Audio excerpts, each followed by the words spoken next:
Hi guys! Welcome back to my channel. Sa video na ito ay magluluto tayo ng ginataang labong at sitaw. Hindi ako masyadong fan ng labong, pero love na love ko ang sitaw. So today, kinumbine ko ang sitaw at labong and I really liked it. Alright, pisahan natin.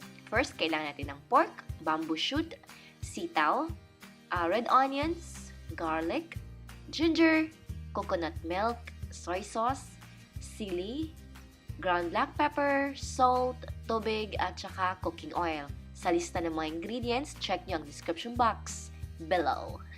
Alright, so kuha tayo ng pan, lagyan natin ng oil on medium heat. Once mainit ng oil, gisahin ang red onions muna. Then, add ang garlic, gisahin ito hanggang sa magiging golden brown in color. Then, add natin ang ginger. Gisahin din yan mga 2 to 3 minutes lang. Pagkatapos ay ilagay na natin ang meat. Ang gamit ko dito ay pork. Niluto ko muna ito or ginisa ko muna ito mga 10 minutes on medium heat. Pero within that 10 minutes, lagyan natin ng salt at saka ground black pepper. Then haluin at gisahin natin ito.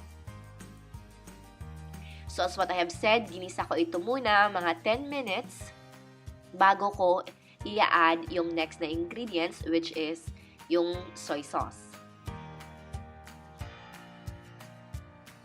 At dito, mag-add na rin tayo ng coconut milk. Then, haluin lang yan. Once mahalo na yung coconut milk at saka soy sauce, lagyan natin ng tubig. Lutuin na naman natin ang pork mga 10 to 15 minutes on medium heat. Then, add natin ang sitaw. Sa sitaw, niluto ko ito mga 4 to 6 minutes. Then after that, it's time to add the labong. So along with the labong, ina-add ko na rin dito ang sili. Sa sili naman, optional ito. So lutuin natin ang labong mga 15 minutes on medium heat. At siya nga pala, nag-add ako ng additional water. So sa exact measurements, nasa description bar yan. So after that, after 15 minutes, it's ready to serve.